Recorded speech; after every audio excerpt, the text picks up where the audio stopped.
Hi children. Mahatma Gandhi found that salt was a powerful symbol that could unite the nation.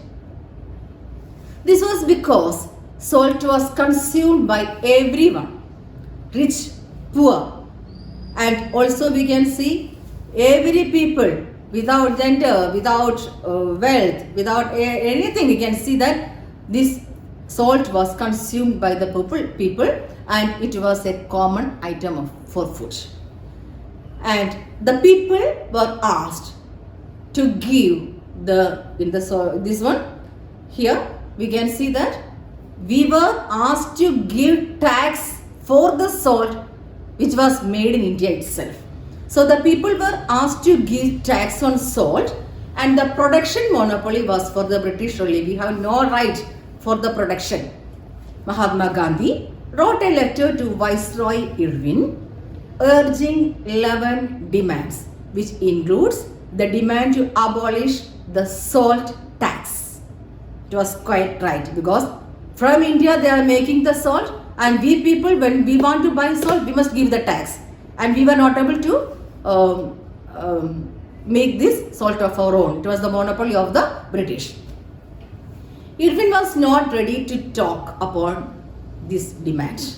So Mahatma Gandhi started his famous Salt March. The famous Salt March was started against this. The beginning of Salt March by civil disobedience movement. Along with 78 followers, Mahatma Gandhi started his march from Sabarmati Ashram on 12th March 1930 to Dandi, the coastal town of Gujarat. Dandi is a coastal town in Gujarat, and Mahatma Gandhi with his 78 followers started his march from Sabarmati Ashram. On 6th April, he reached Dandi and ceremonically violated the salt law. He manufactured salt by boiling seawater. He violated the salt law by manufacturing salt by boiling seawater. And this marked the beginning of the civil disobedience movement. In this civil disobedience movement, foreign clothes were boycotted, liquor shops were picketed, peasants refused to pay revenue and chowkidar taxes. Village officials resigned. In many places, forest people violated forest laws, and in the civil disobedience movement, laws made by the British government was also violated. In another class, I think I had told you about the difference between non-cooperation and the civil disobedience movement. In the non-cooperation movement, they were not cooperating with the British, but in the civil disobedience movement, we can see that they are violating the laws that is made by the British. And they were very much against the British laws in this civil disobedience movement. And the people, the forest people, violated the forest laws. That means they were not allowed to enter into the forest in some areas, but they entered the forest by violating these laws made by the British. Next is the reaction of the colonial government towards civil disobedience movement, or we can see the calling of civil disobedience movement after this Salt March. So after this Salt March, many Congress leaders were arrested. A prominent leader, Abdul Ghaffar Khan, was arrested in April 1930. After 1 month, Gandhiji was also arrested. They followed brutal repression. Peaceful satyagrahis were arrested. Women and children beaten up, and many were arrested. Here I told you many times is arrested. So at that time that was the main problem there. Congress leaders, then prominent leaders, then Mahatma Gandhi, then many other peaceful satyagrahis, all of them were arrested by this after this salt satyagraha. And so Mahatma Gandhi decided to call off the civil disobedience movement after the salt satyagraha. Then causes to call off the civil disobedience movement, I will refer to you once more.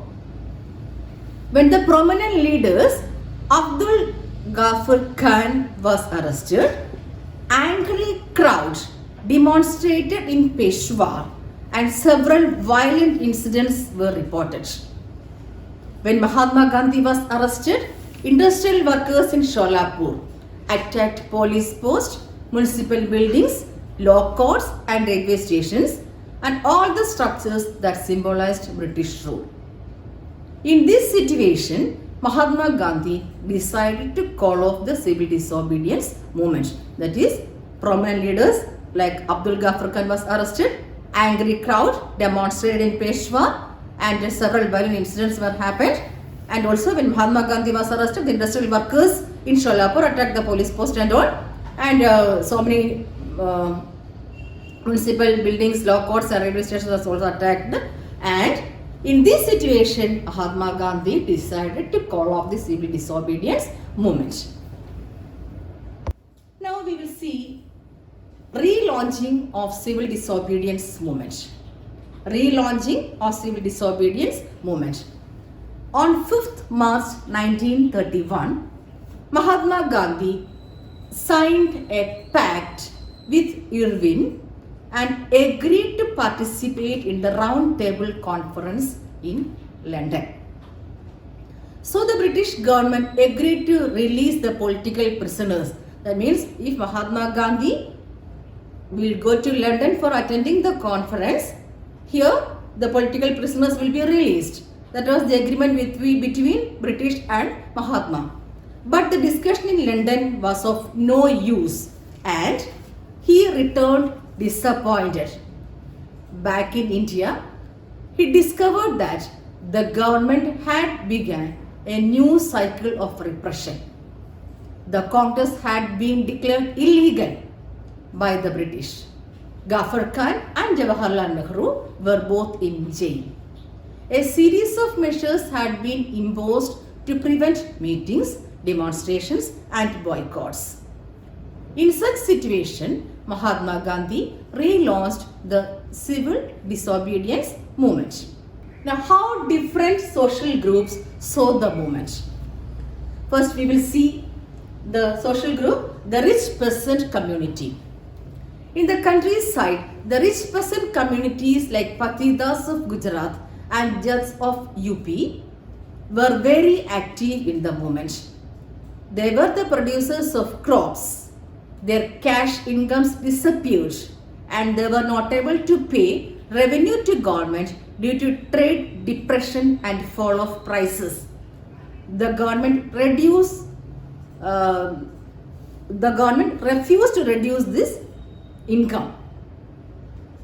For them, the fight for Swaraj was a struggle against high revenues because they were asked to pay revenues and government is not lessening the revenues. So the fight for them was for the abolition of these revenues, for the high revenues. But many of them refused to participate when civil disobedience movements restarted. This was because they were deeply disappointed when Mahatma Gandhi called off that civil disobedience movement earlier. And there was no revision of revenues at all as they demanded. Anyway, they organized their communities to boycott programs. Next is about the poor peasantry. They found it difficult to pay their rent to the landlords. Many of them were small tenants cultivating land that they had rented from landlords. They wanted the unpaid rent to the landlords to be remitted. They joined the variety of radical movements led by socialists and communists in the hope that they would not have to pay rent in future. The Congress was not willing to upset the rich people because the Congress need the rich people to be all the time to be with them. So they were unwilling to support the no rent campaigns. Business classes.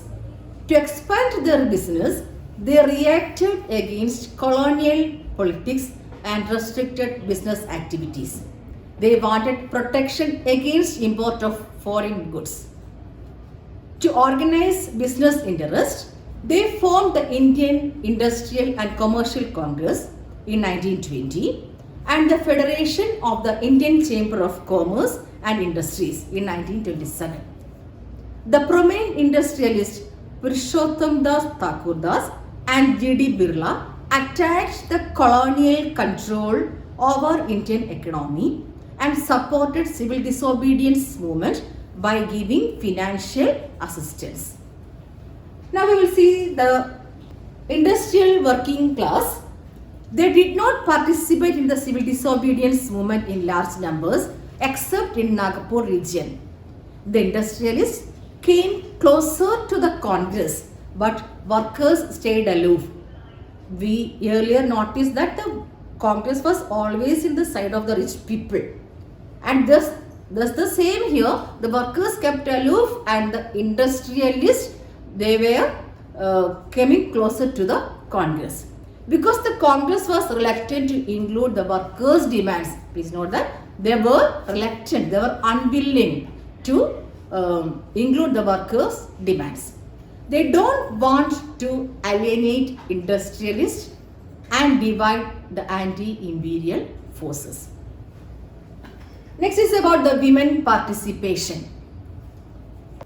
During Salt March, thousands of women came out of their homes to listen Mahatma Gandhi. They participated in protest marches, manufactured salt and picketed foreign clothes and liquor shops. You think this is women? They came out of their homes and they are participating for the rights or for the conduction of these marches. Many went to jail. In urban areas, women came from high caste families and in rural areas, women came from rich peasant households. They were inspired by Gandhiji's call and they began to see service to the nation as their sacred duty. But Gandhiji convinced them that it was the duty of the women to look after home and earth, be good mothers and wives. But anyway, the women's participation in this movement was very great. So here again, before seeing this Pune Pact, we can see this Mahatma Gandhi was always uplifting the Harijan people. He called the untouchables the Harijan, that means the children of God. Organized satyagrahas to secure the entry into temples and access to public wells, tanks, roads and schools. He himself cleaned toilets to dignify the work of the sweepers and persuaded upper caste to change their heart and give up the sin of untouchability. So here is the Pune Pact. Dr. B.R. Ambedkar was demanding separate electorates for Dalits. Gandhiji believed that separate electorates for Dalits would slow down the process of their integration into society. Ambedkar ultimately accepted Gandhiji's position and the result was the Pune Pact. You can see Mahatma Gandhi and Dr. B.R. Ambedkar ultimately accepted the position and the result was the Pune Pact of September 1932. It gave the depressed classes reserved seats in provincial and central legislative councils, but they were to be voted in by the general elections only. And some of the Muslim political organizations in India were very lukewarm to the response of this civil disobedience movement. After the decline of the non-cooperation and the Khilafat movement, many of the Muslims felt alienated from the Congress. Muhammad Ali Jinnah, he was one of the leaders of the Muslim League, was willing to give the demand for separate electorates if Muslims were assured reserved seats in the Central Assembly. negotiations over the question of the representation continued. Later, all-party conference in 1928 disappeared and many Muslim leaders and intellectuals expressed their concern about the status of Muslims as a minority within India. They feared that the culture and identity of minorities would be submerged under the domination of Hindu majority. The sense of collective belonging. The sense of collective belonging. Here we can see various factors that helped in the sense of collective belonging among the Indians. Before that, we will come that the sense of collective belonging was partly through experience of united struggles, and there were so many cultural processes. We can see this one, Bharata Mata, created by Abanindranath Tagore, and Bande Mataram by Bankim Chandra Chattopadhyaya, and also these ideas of nationalism came through the Indian folklore and all. We will see one by one. Factors that help to bring a sense of collective belonging among Indians. The image of Bharata Mata. And this image of Bharata Mata was created by, there were many images that was created at that time of this Bharata Mata. Some people created Bharata Mata as a sannyasini, and some created as a very bold personality. And so here this is the image created by this one, Abanindranath Tagore. And here the second factor is about the patriotism Vande Mataram. It was also a factor that helped in the sense of collective belonging. And this was by Bankim Chandra Chattopadhyaya. And the third factor is the role of national leaders. Here only few are seen, and the role of national leaders was also a main factor for the creativity of this sense of collective belonging. Another factor is the national flag. We can see our national flag, and also the another factor is the national icons and symbols. We can see the icons and symbols of India, and the next factor is the reinterpretation of Indian history, and the next one folklore, and the next one literary works of Tagore, then the colonial rule, then the role of Congress. So here we saw so many factors that helped a sense of collective belonging among the Indians. Here the Congress continuously attempted to resolve differences and ensure that the demands of one group did not alienate another. And the high points of Congress activity and nationalist unity were followed by phases of disunity and inner conflict between the groups. And here we are coming to the end of that chapter, and in this chapter we studied various movements, that is the non-cooperation movement, civil disobedience movement, and the movement that comes under that, and also about this sense of collective belonging, and what were the factors that bring the sense of collective belonging among the Indians and all. And that here we end this lesson, and we will have the notes later. So thank you.